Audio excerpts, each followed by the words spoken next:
여호수아서 23장에 이어서 24장을 좀 같이 보겠습니다. 구약성경 여호수아서 24장.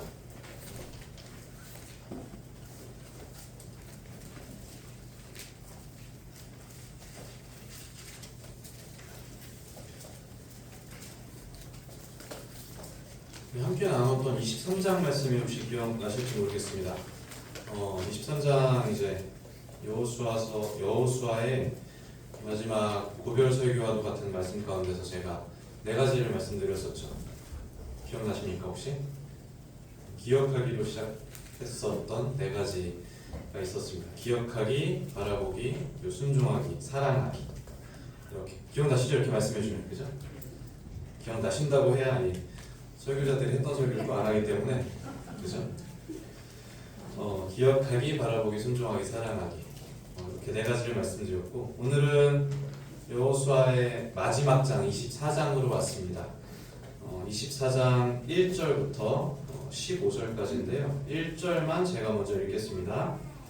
24장 1절입니다. 여호수아가 이스라엘 모든 지파를 세겜에 모으고 이스라엘 장로들과 그들의 수령들과 재판장들과 관리들을 부르매 그들이 하나님 앞에 나와 선지라. 네, 그리고 이제 14절, 15절 이렇게 읽겠습니다. 같이 읽어주시면 감사하겠습니다. 14절, 15절 시작. 그러므로 이제는 여호와를 경외하며 온전함과 진실함으로 그를 섬기라. 너희 조상들이 강 저쪽과 애굽에서 섬기던 신들을 치워버리고 여호와만 섬기라. 만일 여호와를 섬기는 것이 너희에게 좋지 않게 보이거든 너희 조상들이 강 저쪽에서 섬기던 신들이든지 또는 너희가 거주하는 땅에 있는 아모리 족속의 신들이든지 너희가 섬길 자를 오늘 택하라. 오직 나와 내 집은 여호와를 섬기노라 하니. 15절은 너무나 잘 알려진 그 여호수아의 강력한 권유죠. 강권으로 이제 15절이 마칩니다. 선택하라라고 이제 부르시는 거예요. 너희가 섬길 자를 오늘 택하라. 제가 오래전에 그 회사 워크숍인지 어디서인지 기억은 안 나는데 워크숍에서 이런 프로그램을 한 적이 있습니다. 어떤 거였냐면 집이 불이 났다고 가정을 하고 가장 먼저 챙겨야 될 것, 꼭 챙겨야 될 것 세 가지를 순서대로 적어보라는 프로그램이었어요. 그래서 각자 다르겠죠. 집에 꼭 챙겨서 나오고 싶은 것이 그죠? 저 같은 경우에는 뭘 챙길까 이렇게 고민해봤더니 노트북 이런 거 이제 노트북에 중요한 자료들도 있고 핸드폰에 막 사진들도 있고 하니까 그런 것들도 있고 또 우리 어르신들은 금부치 그죠? 인감도장 이런 걸 수도 있고 통장 요즘엔 통장 이렇게 중요하진 않지만 어쨌든 저마다 다 집에서 가지고 와야 될 불이 났을 때 챙겨야 될 것들이 아마 계실 거예요. 한번 상상해 보십시오. 말씀 안 하셔도 되니까 무엇을 가져와야 될까? 우리 집에 불이 났는데 그런 상상하면 안 되지만 그래도 무엇을 우리가 세 개를 챙겨야 되면 무엇을 가져갈 수 있을까? 이렇게 생각을 정리하다가 보면 결국에 정말로 그 불이 나기로 예정되어 있는 건 사실은 이 세상이잖아요. 그렇죠? 정말로 불이 나도록 예정되어 있는 건 이 세상이란 말입니다. 우리가 잘 알고 있는 베드로후서 3장 말씀처럼 이 세상은 하늘과 땅을 불사르기 위하여 간수되신 바 됐다 그랬어요. 결국에 정말로 불에 타기로 예정되어 있던 것은 우리가 지금 발 딛고 있는 이 세상이라는 것입니다. 그러니까 이 말은 무엇이냐면 이제 우리도 오늘날 이 땅에서 가져가야 할 것을 선택해야 하는 시점이 온다는 것입니다. 우리가 세상을 떠나든지 아니면 주님께서 먼저 오시든지 둘 중에 하나겠죠. 그렇지만 분명한 것은 우리가 이 세상을 떠날 때 마치 우리 집에서 불이 나서 우리가 그 집에서 가져가야 할 걸 챙기는 것처럼 우리가 불에 타서 없어져 버린 이 세상 가운데서 정말로 선택해야 할 것들을 택하는 시점이 이제 도래한다는 것입니다. 여호수아의 선택은 무엇이었습니까? 우리가 방금 읽은 것처럼 여호수아서 24장 14절 15절에 여호수아의 선택은 여호와를 섬기는 것이었어요. 다른 어떤 가나안의 물질적인 것들보다 또 우상 숭배하는 것들보다 세상의 번영보다 여호수아가 선택했던 것은 이제 여호와를 섬기겠다는 선택이었고 이제 오늘 말씀을 마칠 때쯤에 우리 함께 이 동일한 결론으로 이어지길 바랍니다. 우리 1절부터 한번 찾아보겠습니다. 24장 1절 여호수아가 이스라엘 모든 지파를 세겜에 모으고 이렇게 시작합니다. 이제 다시 한번 여호수아가 이스라엘의 모든 백성들을 다시 한번 불러 모읍니다. 그런데 그 불러 모았던 장소는 세겜이라고 성경은 말합니다. 이 세겜이라는 장소가 성경에 처음 등장했을 때는 창세기 12장에서 등장하거든요. 근데 그 등장하는 시점이 정말로 특이합니다. 우리가 잘 알고 있는 것처럼 창세기 12장 1절에서는 하나님이 아브라함을 부르시는 장면으로부터 시작합니다. 우상숭배 땅에서 또 우상숭배하는 그 가족 밑에서 살고 있던 아브라함을 하나님께서 주권적으로 부르셔서 너는 너의 고향과 친척과 아비집을 떠나서 내가 너에게 지시할 땅으로 가라 이렇게 부르시죠. 그러면서 이제 이 믿음의 민족의 역사가 시작되는 것입니다. 창세기 12장 1절로부터. 그래서 실제로 아브라함은 그 말씀에 순종해서 길을 떠납니다. 그리고 하나님께서 말씀하신 가나안 땅에 도착하고 도착했던 장소가 세겜이라고 불리는 곳입니다. 그래서 12장, 창세기 12장을 제가 찾지는 않겠습니다만 세겜에서 아브라함이 이렇게 말합니다. 아브라함이 어떻게 기록되어 있냐면 아브라함이 그 땅을 지나 세겜 땅 모래 상수리 나무에 이르니 이렇게 시작합니다. 하란을 떠나서 아브라함이 이제 세겜에 도착하는 거예요. 그때 가나안 사람이 그 땅에 거주하였더라 이렇게 기록하죠. 세겜 땅에 도착한 아브라함에게 하나님께서 말씀을 주십니다. 어떻게 말씀하시냐면 여호와께서 아브라함에게 나타나 이르시되 내가 이 땅을 내 자손에게 주리라 하신지라. 자기에게 나타나신 여호와께 그가 그곳에서 제단을 쌓고 아브라함이 세겜 땅에 정착하고 세겜 땅에서 처음으로 제단을 쌓고 하나님께 예배를 드려. 하나님의 약속이 이 땅으로부터 시작된다는 거예요.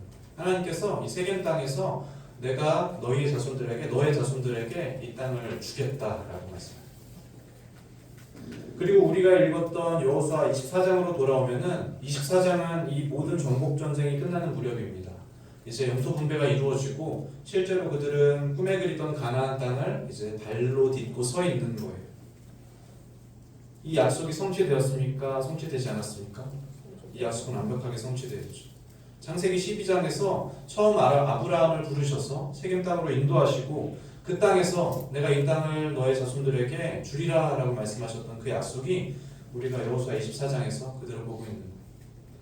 아무것도 아니었던 아브라함에게 기약도 없었던 그 언약이 이제 완벽하게 이루어졌다는 것입니다. 동일한 장소 세겜에서 지금 그 약속을 이제 다시 되새기고 있는 것이죠. 하나님께서 얼마나 신실하신 분이신지요.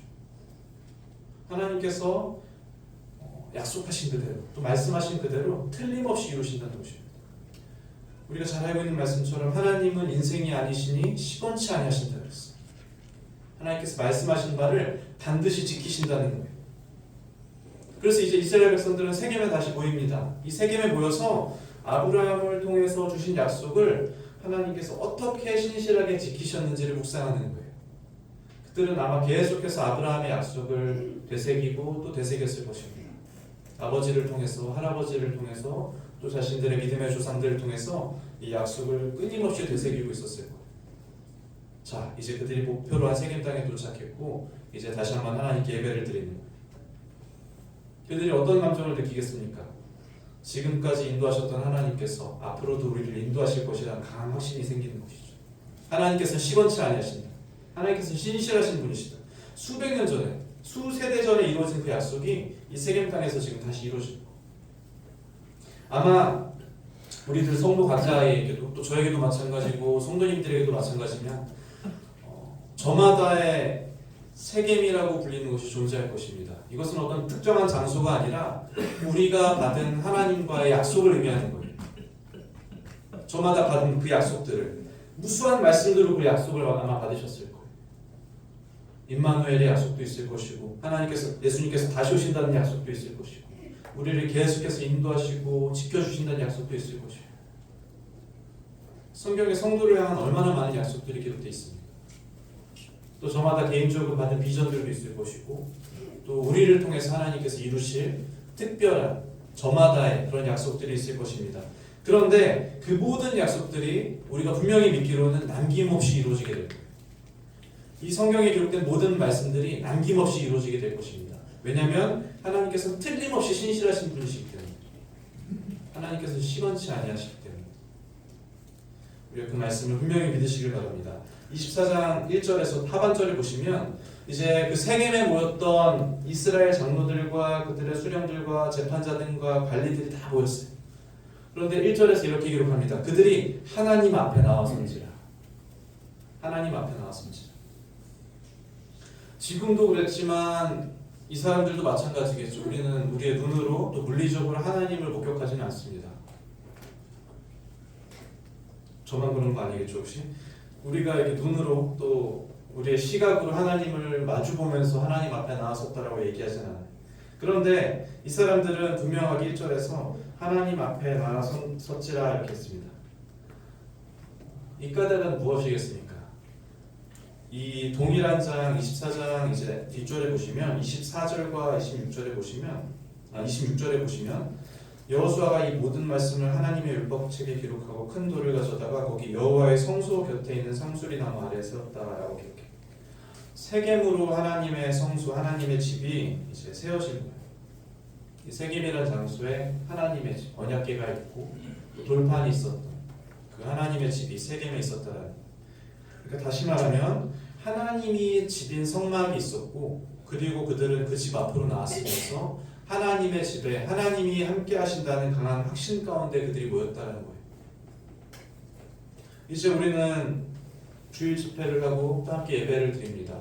우리가 하나님 집 가운데 성도님들께서 하나님께서 분명히 함께 하신다는 확신이 혹시 있으십니까? 저는 지금 이 예배당만을 가리키는 것이 아닙니다. 물론 당연히 예배당에 하나님께서 계셔야 하고 또 분명히 계실 것입니다. 그렇지만 우리가 고린도전서 말씀에 기록된 것처럼 너희는 너희가 하나님의 성전이 걷고 하나님의 성령이 너희 안에 계신 줄 알지 못하느냐 이렇게 기록하죠. 성도 개개인이 하나님의 성전으로서 신약 성경에서 분명히 부름받았다고 그랬어요. 그 말은 성도가 곧 하나님의 집이고 성도가 있는 곳이 하나님께서 계시는 곳이고 우리는 어느 때고 하나님 앞에 서 있다라는 말이에요. 여기 24장 1절에 그들이 하나님 앞에 나와 선지라 이렇게 기록하잖아요. 우리는 이 말씀을 우리의 매일의 삶 가운데서 적용하고 있다라는 거예요. 우리가 늘 매일 하나님 앞에 나와 서 있다라는 것입니다. 왜냐하면 우리가 하나님의 집이기 때문에 그렇습니다. 우리 안에 하나님의 성령이 있기 때문에 그래요. 이것은 엄청나게 두려운 일이죠 사실. 그리고 매우 엄숙한 일일 것입니다. 우리 한 사람 한 사람에게 사실은 놀라운 책임을 또 놀라운 어떤 특권일 수도 있고요. 이런 것들을 의미하는 그 말씀입니다. 다시 말하면 우리는 분명히 하나님 앞에 있다라는 거. 예배당을 떠나서도 마찬가지고, 그렇죠? 집에서도 마찬가지입니다. 우리 일터에서도 마찬가지고. 하나님 앞에 나와 선지라. 우리가 늘 하나님 앞에 존재한다는 사실을 이 말씀을 통해서 분명히 기억하기를 원합니다. 자, 이제 2절을 보시면 2절부터 13절까지는 제가 아까 의도적으로 읽지 않았습니다. 왜냐하면 2절부터 13절까지 이제 세겜에 나온 온 백성들에게 여호수아가 다시 아브라함부터 시작해서 하나님께서 너희들을 어떻게 인도하셨는지를 2절부터 13절까지 계속해서 설명하기 때문에 그래요. 아브라함에서 어떻게 했는지 또 이삭에게 모세와 아론에게 광야에서 너희들이 어떻게 인도하셨는지를 어떻게 하라는 것입니까 지금? 기억하라는 거예요. 다시 2절부터 13절까지의 말씀입니다.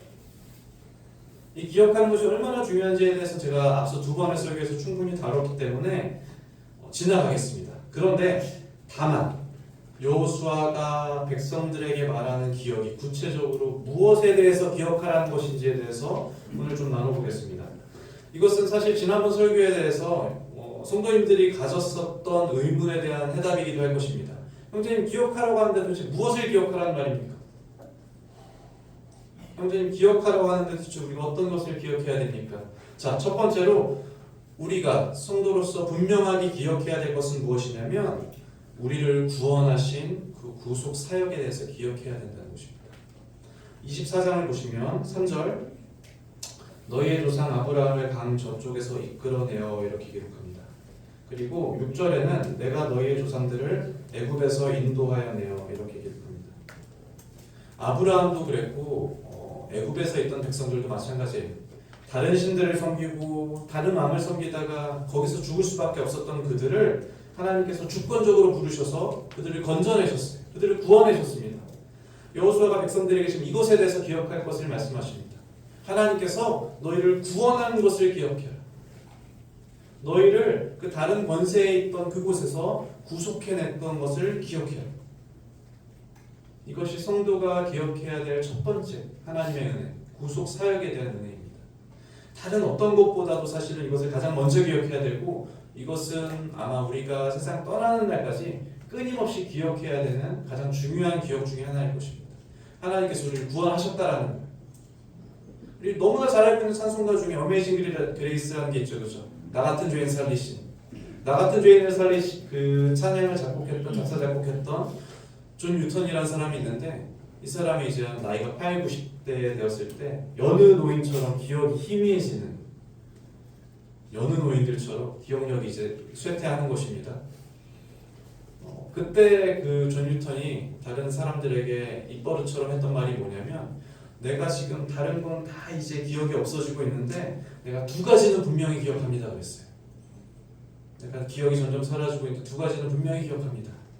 하나는 내가 죄인이었다는 사실과, 그리고 두 번째는 예수 그리스도께서 나의 구원자라는 사실. 내가 다른 건 다 잊어도 이건 있지 않는 거예요. 바라건대 우리 노년에 계신 성도님들, 부친님들, 모친님들, 이렇게 고백하실 수 있다면 정말 축복받은 인생이 되실 거예요. 가끔 전화번호 깜빡깜빡하고 그러시죠, 그죠? 저도 그런데 전화번호 깜빡깜빡하고 뭐 이렇게 집 주소 깜빡깜빡하고 동사무소에서 주민번호 물어보고 그러면 헷갈린단 말이에요. 근데 괜찮습니다. 다른 건 다 있더라도 이 두 가지를 꼭 기억하라는 거예요. 하나는 내가 죄인이었다는 사실과 그리스도 예수께서 나의 구원자라는 사실, 그분께서 나를 구원하셨다는 사실. 주님 나라 갈 때까지 이 기억만은 우리가 꼭 붙들고 가야 돼요. 그리스도께서 우리를 구원하셨다라는 거. 두 번째로 여호수아가 이 백성들에게 강권하는 기억은 무엇이냐면, 우리를 인도하시는 하나님의 은혜에 대해서 기억하라는 거. 다 읽진 않겠습니다만 5절부터 8절까지 이스라엘 민족을 애굽에서 이끌어내신 하나님께서 얼마나 놀라운 능력으로 그들을 인도하셨는지를 계속 설명합니다. 반복적으로. 신명기도 하셨는데 여호수아에도 했는데 또 합니다. 24장에서 애굽에 재앙을 내리시고 바다를 가르시고 바다를 덮으시고 광야에서 먹이시고 입히시는 하나님에 대해서 여호수아가 반복적으로 계속 설명합니다. 대적을 물리치시는 하나님에 대해서. 하나님께서 너희들을 얼마나 신실하게 그 애굽 땅에서 인도하여 내시고 광야 가운데서 지키시고 지금 이 가나안 땅에 들어오게 하셨는지, 하나님께서 얼마나 놀라우신 능력이 있는 분이고 얼마나 우리를 신실하게 인도하시는 분이신지를 다시 설명하는 거예요. 이게 무슨 말이냐면, 하나님의 구원이 한순간의 역사에 그치는 것이 아니라, 애굽에서 건져냈다고 하나님의 구원이 끝나는 것이 아니고, 우리가 십자가에서 구속받았다고 해서 우리의 구원이 끝나는 것이 아니고, 구원 이후의 삶에도 지속적으로 하나님의 은혜가 임재하고 있다는 거예요. 우리의 매일의 삶에도 지금까지 걸어왔던 우리의 모든 순간에 하나님의 은혜가 계속해서 반영되어 있다는 거예요. 하나님께서 이렇게 인도하셨다라고 지금 여호수아가 말하는 거예요. 가만히 돌아보면, 우리 개개인의 성도의 삶을 돌아보면 어떻습니까? 우리가 지금까지 신앙에 머물러 있는 것, 또 우리가 은혜 가운데 있고 교회와 성도 가운데 함께 있어서 교제하는 것, 우리가 이것이 하나님의 은혜인 것을 잘 알고 있습니다. 그러나 우리가 이것을 정말로 매일매일의 삶에서 기억하느냐는 또 별개의 문제인 것이죠. 전적인 하나님의 은혜 가운데 하나님께서 나를 지금까지 인도하셨다.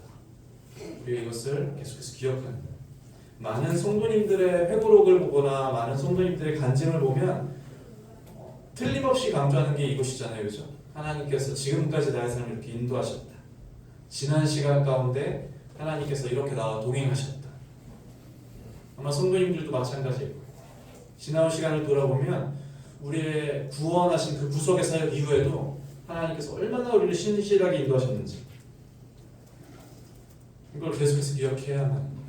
왜냐하면 그래야만 우리를 인도하신 하나님의 은혜를 기억해야만 구원이 과거의 사건에 머무는 게 되지 않아버리는 거예요. 한번 우리를 구원하고 끝, 우리가 천국 가고 끝, 이것이 아니라 계속해서 우리의 삶을 채워주신 하나님의 은혜가 있다는 것을 우리가 분명히 믿음으로 고백하는 것입니다. 그래야만 또 앞으로 내일의 삶을 우리가 믿음으로 살아갈 수 있는 충분한 근거가 되는 거예요. 하나님께서 우리 삶을 이렇게 신실하게 책임지고 계시다. 자, 마지막으로 여호수아가 이스라엘에게 기억하기를 원했던 것은 뭐냐면 새로운 삶으로 하나님께서 부르시겠다는 거예요. 우리 13절을 잠깐 보시겠습니다. 24장 13절. 내가 또 너희가 수고하지 아니한 땅과 너희가 건설하지 아니한 성읍들을 너희에게 주었더니 너희가 그 가운데서 거주하며 너희는 또 너희가 심지 아니한 포도원과 감람원의 열매를 먹는다 하셨느니라. 그들은 원래 강 저쪽에 거주했었고, 그렇죠? 우리가 잘 알고 있으면 다른 신을 섬겼었고, 또 애굽에 거주했었고, 애굽왕을 섬겼습니다. 그리고 그들은 광야에 있었고, 광야에서 만나를 먹었습니다. 그것이 그들의 한계였다면, 그것이 그들의 이전의 삶이었다면, 우상 숭배하고 그러다 멸망을 향해 가는 것이 그들의 이전의 삶이었다면, 이제는 어떻습니까? 이제 그들에게 완벽하게 다른 삶을 하나님께서 선물로 주신 거예요. 하나님의 은혜를 만나면 그들이 이전에는 분노와 저주 가운데 있었는데 이제는 감람원의 열매를 먹고 포도나무의 열매를 먹는 그 놀라운 삶으로 하나님께서 초대하신 거예요. 갈라디아서 5장에는 우리가 잘 알고 있는 것처럼 성령의 열매와 육신의 열매를 대조해서 이렇게 설명하는 부분이 있습니다. 육신의 열매는 어떻습니까? 성경에서 말한 육신의 열매는 어때요? 뭐 우리가 잘 알고 있는 것처럼 음행, 더러운 것, 우상 숭배하는 것, 투기, 시기, 질투 등등등등 이렇게 갈라디아서 설명하거든요. 그런 것들이 다 육신의 열매라고 설명합니다. 그 모습들은 사실 예수 그리스도를 만나기 전에 우리에게서 당연히 나와야 되는 것들이었어요. 무엇을 해도 우리로서 나올 수 있는 것들은 그것이 한계인 것입니다. 예수님 만나기 전에 우리의 모습은 무엇을 해도 마찬가지예요. 우리를 아무리 가꾸고 우리를 아무리 선하게 포장한다 할지라도 그렇지 않아요? 로마서 7장의 말씀을 제가 인용하자면 우리가 육신에 있을 때에는 율법으로 말미암는 죄의 정욕이 우리 지체 중에 역사하여 우리로 사망을 위하여 열매를 맺게 하였다 그랬어요. 이전에는 우리는 그냥 사망을 위해서 열매를 맺는 도구였던 거예요. 사망을 위해서 열매 맺는 그냥 그런 도구였어요. 무엇을 해도 마찬가지. 아무리 대단한 위인이라 할지라도 성인이라 할지라도 사람들에게 칭송받고 추앙받는 사람이라 할지라도 마찬가지. 결국 거기서부터 나올 수 있는 것은 육신의 열매입니다. 왜냐하면 육신이기 때문에 그렇습니다. 결국 나올 수 있는 것은 분냄과 시기와 질투와 음행과 우상 숭배 그런 것들. 그런데 이제 그리스도께서 완전히 새로운 삶으로 우리를 부르시는 거예요. 누구든지 그리스도 안에서 새로운 피조물이라고 했어요. 이것은 조금 더 나은 삶, 조금 더 다른 삶, 조금 더 업그레이드된 삶 이런 삶이 아니라 완벽히 새로운 피조물로 부르셨다는 거예요. 그 말은 이제 우리가 더 이상 육신의 열매를 맺는 삶에서 머물러 있지 않아도 된다라는 강력한 이 말씀입니다. 그래서 어떻습니까? 이제는 우리에게 성령의 열매라고 불리는 것이 존재합니다. 아까 인용했던 갈라디아서 5장의 성령의 열매에 대해서 말합니다. 성령의 열매는 사랑과 희락과 화평과 오래 참음과 중직이 이어집니다. 양선과 충성과 온유와 절제니 그죠? 이전에 감히 우리로부터 나올 수 있을 거라시라고 상상할 수도 없었다. 혹시 성도들에게 사랑의 모습이 있습니까? 있잖아요, 그죠? 이것은 결코 우리로부터 존재할 수 있는 것이 아닙니다. 성도님들 고난 중에 기뻐하실 수 있으십니까? 있으시잖아요. 이것은 절대 우리로부터 능력이 아니라는 거예요. 우리에게 화평과 희락이 있다면 그것은 전적으로 하나님께서 우리에게 선물해 주신 이 새로운 삶 가운데 그 삶을 통해서 나오는 열매라는 것입니다. 이 모든 것들이 어디서부터 왔냐면 하나님께서 우리에게 완벽히 새로운 삶을 선물해 주셨다는 거예요. 이스라엘 백성들을 전과는 다른, 전에 상상할 수도 없었던 그들이 어떻게 감히 이 하나님께서 약속하신 땅에서 여기 기록된 말씀처럼 포도원과 감람원의 열매를 먹는 삶을 어떻게 상상할 수가 있겠어요. 그런데 하나님께서 그들을 부르셔서 그들을 인도하시고 이제 그 땅으로 이 약속의 땅으로 그들을 도착하게 하셨어요. 이제 완벽하게 새로운 삶을 그들에게 선물해 주신 거예요. 하나님께서 이 은혜에 대해서 분명히 기억해야 될 것을 말씀하시는 줄이에요. 자, 이제 이 모든 말씀들을 마친 후에 14절입니다. 여호수아가 이스라엘 백성들에게 하나님이 너희를 어떻게 구원한 것과 어떻게 너희를 인도한 것과 어떻게 너희를 새로운 삶을 선물해 준 것을 이제 말씀하셨잖아요. 자, 이 말씀을 하려고 아브라함의 이야기까지 지금 여호수아가 가져왔거든요. 이 수백 년의 역사를 다시 한번 훑었단 말이에요. 그러면서 14절에 이렇게 시작합니다. 그러므로, 그죠? 우리가 알고 있는 것처럼 그러므로라는 말은 어떤 굉장히 대단한 결론을 내기 위해서 시작하는 거예요. 자, 이제 앞에서 내가 이렇게 길게 얘기했지만 사실은 이게 결론이다. 그러므로 읽어보겠습니다.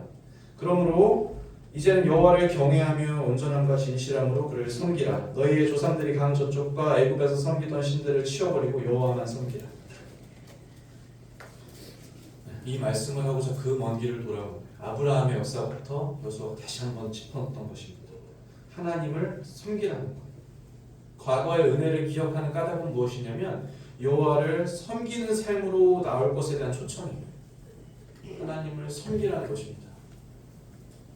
그런데 이 섬기는 삶에 대해서 우리는 또 이제 궁금해야 합니다. 도대체 무엇이 섬기는 삶이냐? 자, 두 가지 섬기는 삶에 대한 단서가 있습니다. 첫 번째는 무엇이냐면 온전함과 진실함으로 그를 섬기라는 것입니다. 그죠? 14절에 분명히 얘기합니다. 여호와를 경외하며 온전함과 진실함으로 그를 섬기라. 원어적으로 이 온전함이라는 단어는 어떤 것을 의미하냐면 완전함, 흠없는 것을 의미해요. 마치 구약 시대에서 제사를 드릴 때 흠없는 양을 드렸던 것처럼, 흠이 없는 염소를 드렸던 것처럼, 출혈이 없고 상처가 없는 그 제물을 드렸던 것처럼 그때 쓰는 단어가 이 온전함이라는 단어거든요. 다시 말하면 우리의 삶을 올바르고 깨끗하게 다스려야 되는 우리 개인의 책임을 말하는 거예요. 그것이 섬긴다고 할 때 섬기는 단서입니다. 그리고 두 번째, 진실함으로 섬기라고 그러잖아요. 진실함은 이 원어적으로 또 신실함을 의미해요. 믿음직하다라는 거예요. 충실하고 지속적이고 일관적이고 변하지 않는 관계 가운데서, 하나님과의 관계 가운데서 우리가 보여줄 수 있는 정직함, 그렇죠? 신실함, 믿음직함, 그러한 헌신을 말하는 거예요. 온전함과 진실함으로 그를 섬기라. 이게 무슨 말이냐면 결국에는 우리 삶을 깨끗하게 다스리고 그리고 하나님과의 관계에 있어서 신실하게 섬기라는 것입니다. 여기에는 어떤 외적인 부분도 성경에서 규정하지 않습니다. 어떤 사역이나 우리가 하는 일이나 이런 것들에 대해서 규정하지 않는다. 제가 우리 사랑하는 청년들에게 늘 얘기하는 말이 있습니다. 어떤 사역이나 어떤 섬김이나 이런 것들이 우리의 헌신을 규정하지 않는다는 거예요. 우리가 어떤 교회에서 어떤 일을 맡거나 뭐 캠프에서 어떤 일을 하거나 또 어떤 위치에 있거나 내가 어떤 중요한 사역을 담당하거나 이런 것들이 우리의 헌신을 규정하지 않는다. 그런 것들이 우리의 섬김의 모습일 수는 있으나 섬김으로부터 나타나는 열매일 수 있으나 그런 일들을 한다고 우리가 하나님을 신실하게 섬긴다는 그 증거가 될 수는 없어요. 왜냐하면 하나님을 섬긴다고 하는 것은 무엇입니까? 온전함과 신실함이에요. 하나님을 섬긴다고 하는 것은 우리 삶을 통제하면서 하나님과의 관계 가운데 있어서 믿음직함. 제가 말씀을 아무리 많이 전하면 뭐합니까? 이것이 없으면 소리나는 구리와 울리는 꽹과리에 불과한 거예요. 뭐 대단한 일을 할지라도 엄청 많은 헌금을 하고 헌신을 한다 할지라도 우리가 하나님과의 관계 가운데 있어서 온전함과 신실함이 없으면 그것은 아무것도 아니에요. 우리의 헌신을 규정하는 것은 결국에 이것입니다. 온전함과 신실함. 자, 이제 온전하고 진실하게 섬기라는 것과 더불어서 바로 아래 이제 또 하나의 그 섬김의 모습을 이야기합니다. 어떻게 얘기하냐면 강 저쪽과 애굽에서 섬기던 신들을 치워버리고 여호와만 섬기라. 하나는 온전하고 신실하게 섬기라는 거고 또 하나는 무엇이냐면 치워버리고 섬기라는 거예요. 우리가 이 명령을 좀 더 이해하기 위해서 뒤로 조금만 넘겨서 우리 사무엘상 7장을 좀 보겠습니다. 이쪽에 책까지 피해 두시고 뒤로 100페이지 정도 넘어가면 100페이지는 아니지만 조금만 넘어가면 사무엘상이 나오죠.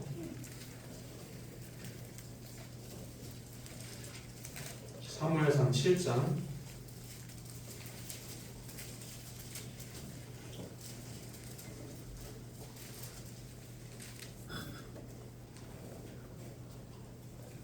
7장 3절을 같이 읽어주시면 감사하겠습니다. 시작.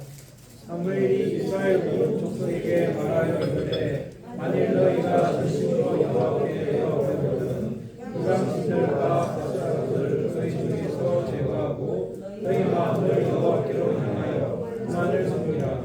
그리하면 너희를 그 사람의 손에서 건져내시리라. 네, 감사합니다. 사무엘이 이스라엘 온 족속에게 말했어요. 이제 너희가 하나님께 돌아오고 싶냐? 돌아오고 싶으냐 물어봅니다. 돌아오려거든. 근데 뭘 하라는 것입니까? 제거하라는 거예요. 먼저 치워버리라는 것입니다. 이방신들과 아스다롯을 너희 중에서 제거하고 그리고 너희 마음을 여호와께로 향하여 그만을 섬기라. 그러니까 하나님께 순종하는 일, 섬긴다는 일이 사실 무엇부터 시작해야 되냐면 치우고 시작하라는 거예요. 이것과 공존해서 섬길 수가 없다는 거예요. 우리 마음 가운데 어떤 것을 채우기 위하여 무언가 어떤 공간을 만들어야 되는 것처럼 비워야 채울 수 있는 것처럼 단순한 진리잖아요. 그렇죠? 비워야 채워지는 것.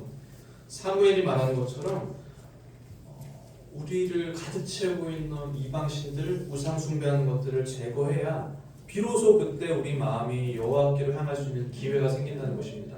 비우지 않고서 채울 수가 없다는 거예요. 우리가 하나님을 섬기기 위해서, 우리가 온전하고 진실하게 하나님을 섬기기 위하여 결국 가장 필요한 것은 무엇입니까? 우리를 하나님께로 나가지 못하게 하는 그 모든 것들을 제거하는 데서부터 시작된다. 이 지금 사무엘상 이후에 다윗과 솔로몬 왕 이후에 이제 열왕기와 열왕기상하, 역대기상하를 보면 이스라엘 왕들에 대해서 쭉 기록이 나옵니다. 굉장히 냉철하게 비평을 합니다. 그들을 추앙만 하는 것이 아니고 그 왕들이 잘했던 것과 못했던 것을 이제 낱낱이 기록하잖아요. 성령님에 의해서 그들의 공과 과에 대해서 다 기록합니다. 그런데 그 왕들의 평가 중에 가장 많이 등장하는 기록이 바로 이것에 대한 것입니다. 그들이 제거했는지 안 했는지, 그들을 업적을 평가할 때 그들이 뭐 어떤 대단한 것을 하고 무슨 뭐 집회를 하고 이런 것들을 기록하는 것이 아니라 이 왕들의 마무리를 기록할 때 성경에서는 그들이 우상들의 산당을 제거했는지 치워버렸는지를 기록한다. 제가 몇 절만 인용해서 말씀드리자면 요아스는 제사장 여호와다가 그를 교훈하는 모든 날 동안에 여호와 보시기에 정직히 행하였으되 다만 산당들을 제거하지 아니하였으므로 이렇게 기록합니다.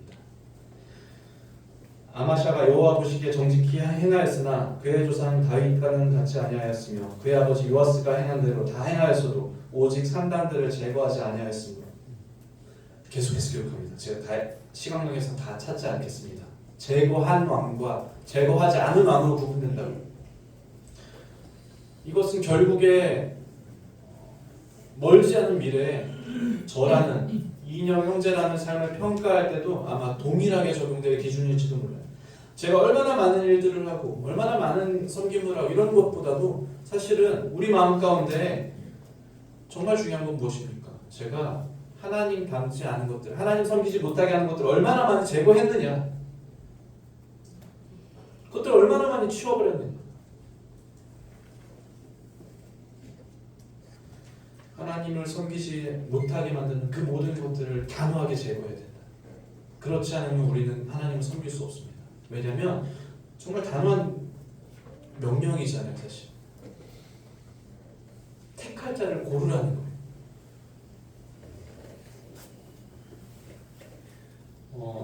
열왕기하 18장에는 이제 정직한 왕 히스기야에 대해서도 기록합니다. 그런데 히스기야에 대한 기록을 제가 일부만 읽어드리겠습니다. 히스기야가 그의 조상 다윗의 모든 행위와 같이 여호와께서 보시기에 정직하게 행하며 그가 여러 산당들을 제거하며 이렇게 기록해요. 히스기야가 정직하게 행하는데 그 판단의 기준은 무엇입니까? 여러 산당들을 제거했다는 것. 그래서 하나님께서 히스기야를 기록할 때 그의 전후 유다 여러 왕 중에 그러한 자가 없었다 그랬어요. 그가 여호와께 연합해서 그에게 떠나지 아니했다 그랬어요. 여호와께서 모세에게 명령하신 계명을 지켰다 그랬습니다. 여호와께서 그와 함께 하시고 그가 어디로 가든지 형통했다 그랬어요. 간단하죠? 치우고 섬기라는, 제거하고 섬기라는 것입니다. 양자택일의 문제라는 거예요. 하나님을 섬길지 하나님을 조금 더 섬길지 이걸 고민하는 게 아니라 하나님만을 섬기는 부르심으로 지금 성도님들을 부르신다는 거예요. 자, 이제 다시 여호수아서 돌아와서 말씀을 좀 정리해 보겠습니다. 여호수아서 24장으로 다시 돌아와서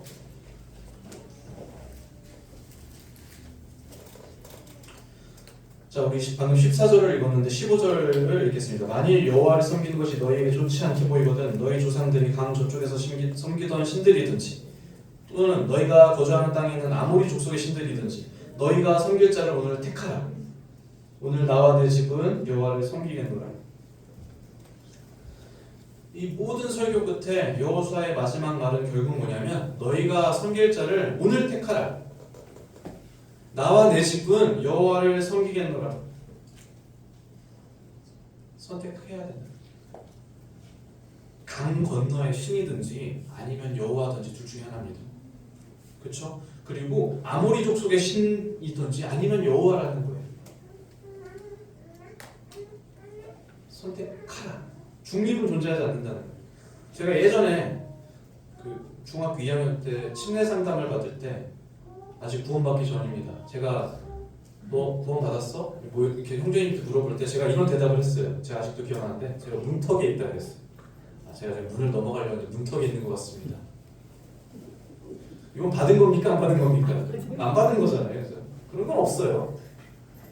문턱에 있다고 뭐 반만 천국 가고 반만 지옥 가는 건 없잖아요. 안 받은 거예요. 하나님을 섬긴다는 것은 양자택일의 문제예요. 강 건너의 신 아니면 여호와, 아모리 족속의 신 아니면 여호와, 바알 아니면 여호와. 여호수아가 말하는 진리가 이것은 정말 간단하잖아요. 이제 우리는 틀림없이 선택의 순간에 직면하시게 될 거예요. 아직 선택하지 못하신 분들은 틀림없이 인생의 선택의 순간에 직면하시게 될 겁니다. 아까 제가 집에 불이 났을 때 가정했잖아요. 골라야 돼요. 이제 불타는 집에서 가지고 나올 것을 골라야 된다. 택하라는 것입니다. 다 가져올 수는 없어요. 제가 뭐 노트북도 챙기고 TV도 챙기고 막 피아노도 짊어지고 이렇게 못 갑니다. 단 하나 챙겨야 돼요. 무엇을 챙기겠냐는 것입니다. 오래전에 100년 전에 이집트 카이로라는 도시에서 윌리엄 보든이라는 이제 미국 사람이 죽었어요. 왜 죽었는지에 대한 얘기를 해드리겠습니다. 윌리엄 보든이라는 사람은 미국에서 태어났고 보든 그룹이라는 굉장히 큰 낙농 그룹의 후계자였습니다. 그는 예일 대학교를 졸업했어요. 수재였습니다. 좋은 교육을 받았고 좋은 사회적 관계들 가운데 있었어요. 그가 이제 그 그룹을 물려받기만 하면 됐어요. 그런데 그가 우연히 참석한 성경 공부에서 완전히 달라졌어요. 그가 선교사로서의 비전을 꿈꾸기 시작합니다. 그래서 무슬림을 전도하고 싶었어요. 그래서 이제 아랍어를 공부하고 중국을 거쳐서 이집트까지 갑니다. 근데 이집트에서 25살의 나이에 척수염에 걸려서 사망하고 말았어요. 아무런 선교의 열매를 보지 못하고 그가 그 젊은 나이에 거기서 죽었어요. 그래서 사람들이 비웃었습니다. 그게 무슨 속칭 말하면 이제 무슨 죽음이냐? 얼마나 아까운 인생이냐? 근데 그가 죽은 다음에 이제 가족들이 그의 성경책을 봤는데 이 성경책의 뒤에 보면 이제 뭐 이렇게 메모가 기록돼 있잖아요. 메모가 딱 3단어가 기록돼 있어요. 그게 뭐냐면은 no reserve, no retreat, no regret이라는 거예요. 영어로. 이게 우리나라에도 번역된 책 제목이 있는데 무슨 말이냐면은 남김없이, 후퇴 없이, 후회 없이입니다. 그가 성경책에 그 3단어를 기록하고 이집트로 떠났습니다. 많은 선택할 수 있는 것들 중에 윌리엄 보든이 선택한 건 결국에 뭐였습니까? 여호수아의 이 강권을 받아들여서 그는 여호와를 선택했어요. 사회적 관계도 포기하고 많은 부도 포기하고 그가 얻을 수 있었던 그 모든 것들을 포기하고 그가 여호와를 선택했다는 거예요.